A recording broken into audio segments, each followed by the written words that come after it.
Today, I'm checking out this 6,000 amp jump starter. Let's take it out of the box and see everything it comes with. So right out of the box, it does come in this nice, like semi-hard case. I love it when products come in their own storage case. It makes it so much easier to put away, store it, and then get it out when you need it. So let's go ahead and get in here and see what this has in it. And this is everything that came inside the case. The case itself is really nice. It's, fitted. It's got this little flap on it to protect it. It's got this little zipper area to hold all the accessories. Case is really nice. Comes with the alligator clips here. Now these are smart alligator clips. When they have this, larger piece of electronics at the end here, it's going to check your battery and see what the voltage and everything is, so it knows how to operate this part. So these are considered like smart jumpers or smart clips. So check your manual and read up on this a little bit so you understand how these work. But they won't just jump off a good battery. They'll, detect the battery, see if the battery's any good, and then jump it if it needs to be. Then it also has this DC accessory port here. You plug it into this jump starter device and you can run, 12-volt accessory items off of this. So that's really cool because it also works as a power bank.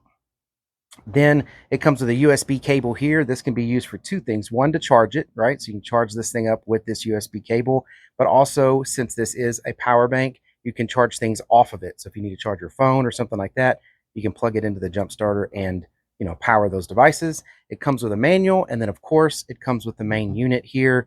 And again, this is a 6,000 amp jump starter, but it's also a power bank, so it's got a lot of different features inside of it. On this side here is where you'd open it up. I can get that open. So here's where you'd run your 12-volt accessory plug out of, so you can run 12-volt accessories off of it. Here's where you would charge it or be able to pull power from it. And then here's also another USB port. This is the USB-A, and these are USB-C.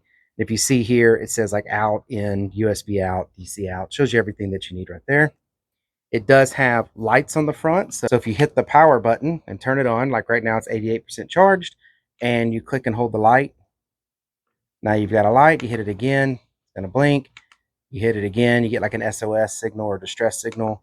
Then you hit it again and it turns it off. So you got lights. That's really good to have one of these. If you ever need a flashlight, just remember, well, you have one. It's in the trunk or whatever under the seat, and it's part of your jump starter. And on this side is where you would plug the jump starter in if you need to jump your vehicle off. That's where this device plugs in, right here in this port. Back of it's got, some specs and everything. Tells you all about the jump starter. So now that we've taken a look at this thing, let's see how this would jumpstart a car. So definitely refer to the owner's manual when it comes to doing all the jump starting, but I'm going to give you a demonstration on how you would jumpstart with this. Now, this battery on this car is not low. I don't have a battery that's low, luckily, but if this battery was low, this is what I'd have to do to jump it. All right, so the first thing I would do is I would take the alligator clips for the jump starter. And again, you've got some readouts here. Green is going to say it's ready. Blue is standby, which means, it's waiting for you to connect it up. And this is a rubber, protector. You just take that off the top.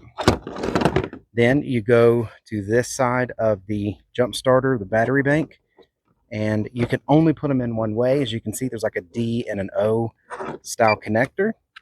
You'll hear it beep when you connect it in, and you should get this blue standby. So this right now is just solid blue and is the standby. So then come over here with this, and you connect the red to red, and then you connect the black to ground. And as you see here, it automatically detected that they're connected properly, and it went to green, which is ready. So if you can hear that, there's a clicking noise going through there, and that is pulling battery or pulling power from this battery bank out of here into the capacitor and into here to get your car ready to jumpstart. So at this point now, I would go in the car and try to jumpstart it. If the battery is still too weak when you're trying to go in there and jumpstart it, just turn off the keys, come back out here, give it a little bit more time. Here you see it went to blue. So it has detected that it has now got your battery up to at least a proper voltage to be able to jumpstart the car. So now that it's blue, I should be able to go in there, turn the key, and it should fire up. So basically that's all it is to it. Once the car is cranked, then you come over here and you take this back apart, pull off the red, pull off the black, take this apart, put it up. Now, there are some features with this that makes this safer. So if you have accidentally hooked up your red to your ground and your black cable to your positive, which is backwards, it's going to beep at you and tell you, hey, you've got your wires set up wrong. So if this thing starts beeping at you and you start plugging in wires, you need to just stop for a second and look at what you're doing. If you don't see something that you obviously have done wrong, refer to the owner's manual. But it's meant to keep things safe. It's meant to keep you from doing something you shouldn't do. And it's supposed to be able to give you the information you need to get your vehicle cranked. So all in all, yeah, cool little device here. Looks like you want to keep this thing charged, keep it in the car.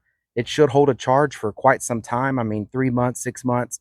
You probably want to check it every 6 months and make sure it's fully charged. You know, you don't want one of these in your car and then not have any power. Then what's the point? So you keep it nice and charged, but yeah, great little device to help you when your car won't crank or your devices won't run. Again, this is a battery bank, so you can power your phone, things like that off of it. So I hope this was helpful. Thank you very much for watching.